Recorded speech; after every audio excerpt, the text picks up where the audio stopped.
Hi guys! Welcome back to my YouTube channel. Kumusta ang lahat?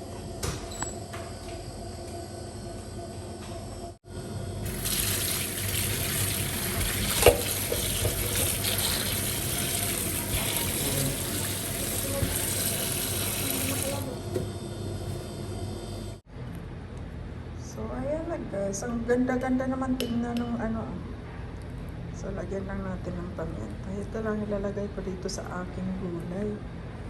Para masarap din naman siguro to siya. Ayan.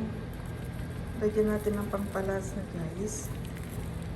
Para hindi naman siya masyadong diet. Ayan lang.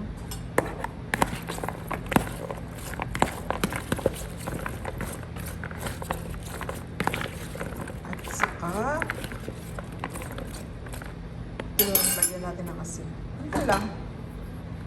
Mga ano lang. Yan, ganyan lang. Para may lasa lang yung gulay natin. Kasi ayan, kailangan lang natin mag-cheddar.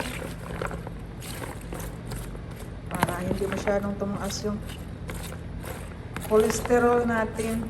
Sobra-sobra na sa aking katawan. Tapos meron din ako ditong kangkong. Siyempre, lagay natin. Yan bang hindi natin masyadong lulutuin. Para masarap siya kainin. Yung parang malutong-lutong. Diba? Hanap tayo ng makakabuti sa ating sarili. Ay, nako. Sige na, lagay na natin. So, dyan natin siya ilagay. Ilog-log. Ilog-log.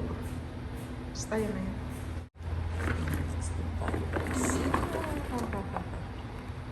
Ayan. Ayan, ganyan lang siya guys. Saka na natin lagay yung kangkong pag maluto. Medyo soft na siya. Ayan, kagwapa sa aking gulay guys. Ilagay ko na yung kangkong. Para man ma-steam. Ayan. Ayan, ang daming kangkong guys. Ayan. So, ayan, maluto pa yan guys. Takpan lang natin yan. So, pwede na yan. Tadang! Wow! Ayan. Yan na yung gulay na. So, sarap nila guys. Pwede na to. Tapos mag-ano tayo ng sausawan. Oh, wow! Yan lang eh. Sayang pa. Ang hirap kasi maghanap dito ng kangkong guys sa tindahan. Doon sa isang tindahan, meron, marami doon. Pero dito talaga malapit sa amin. Naku. Luto na ang ating gulay. Dere! Takpan na natin. Guwapa man kaayo ka, oy.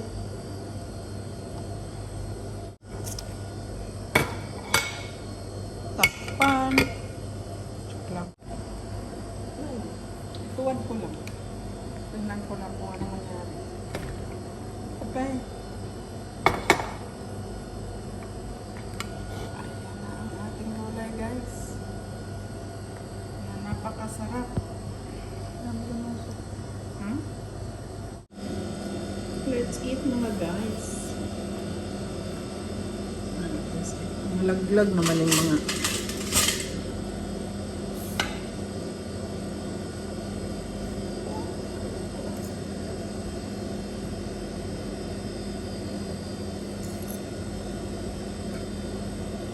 ako lang nag-enjoy this.